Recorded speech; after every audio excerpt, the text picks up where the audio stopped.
आराध्य सतगुरु महाराज का प्रवचन महर्षि में ही उपदेशामृत से। शीर्षक संतमत ईश्वर से मिलने का रास्ता बताता है।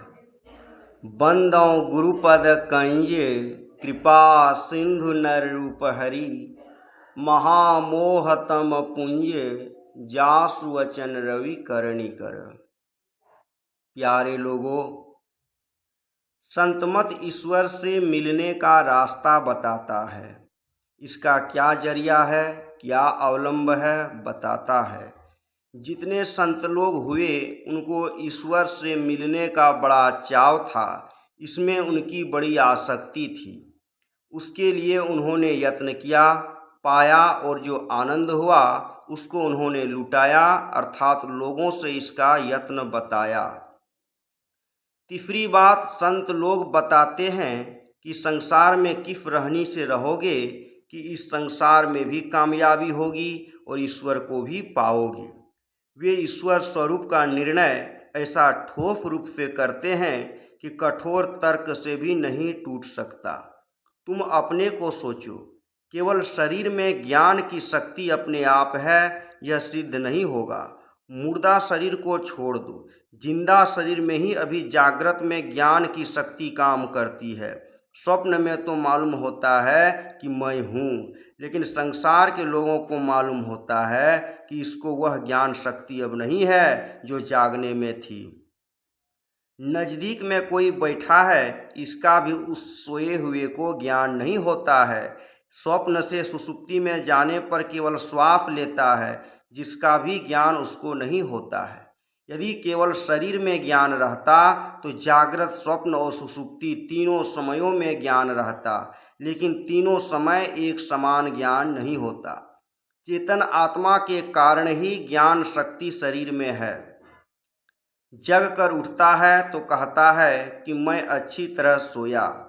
शरीर से चेतन आत्मा निकल जाती है तो शरीर को दफना दिया जाता है। तुम शरीर नहीं हो, शरीर की इंद्रियां नहीं हो, शरीर में रहने वाला हो, लेकिन तुम अपने को पहचानते हो कि तुम जो शरीर में हो सो कैसा हो। जब तुम अपने को ही शरीर ज्ञान में नहीं पहचानते हो तो ईश्वर को शरीर ज्ञान में कैसे पहचानोगे। ईश्वर का ज्ञान बहुत गंभीर है। जैसे आप अपने को इंद्रिय ज्ञान से नहीं जान सकते, उसी तरह ईश्वर को इंद्रिय ज्ञान से नहीं जानोगे।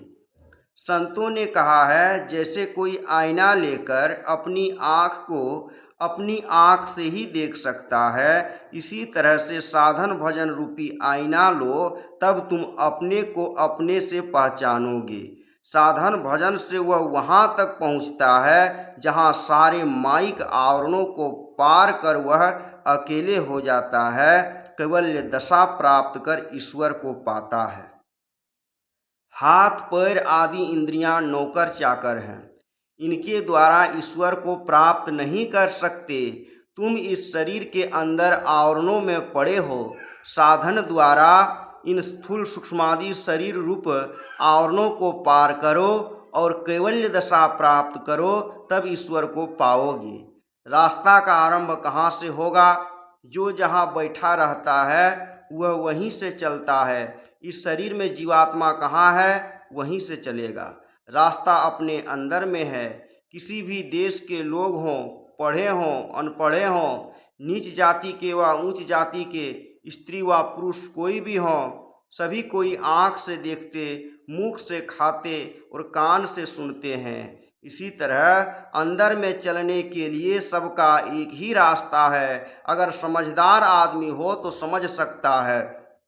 3 आवरणों को पार करना होगा।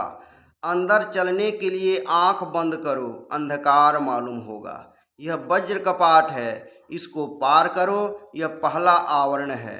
अंधकार को पार करोगे तो प्रकाश मिलेगा। इस आवरण को भी पार करो, तब क्या होगा? शब्द। शब्द अंधकार और प्रकाश दोनों में व्यापक है। सूक्ष्म पदार्थ अपने से स्थूल में व्यापक होकर उससे अपना स्थान ऊपर रखता है। जैसे मिट्टी से जल, जल से अग्नि, अग्नि से वायु और वायु से आकाश सूक्ष्म है। इसलिए मिट्टी में जल, अग्नि, वायु और आकाश चारों व्यापक हैं। जल में अग्नि, वायु और आकाश ये तीन व्यापक हैं। इस तरह आकाश सबसे अधिक सूक्ष्म होने के कारण अन्य चारों में व्यापक है और अपना मंडल इनसे ऊपर भी रखता है। शब्द अंधकार और प्रकाश दोनों में व्यापक रहकर अपना स्थान ऊपर रखता है। यह तीसरा आवरण है। इस शब्द को भी पार करने के लिए संतों ने कहा है। शून्य शून्य शून्य के पारा संत दादू दयाल जी ने कहा है। घट रामायण पढ़ो, उसमें भी इन तीनों आवरणों को पार करने का वर्णन है। इन तीनों आवरणों के अंदर सहस्रदल कमल, त्रिकुटी, शून्य, महाशून्य आदि अनेक स्थान बना लो, लेकिन रहेंगे ये तीन आवरण ही। इन तीनों के परे परमात्म स्वरूप है। संतों ने शब्द को पकड़ने के लिए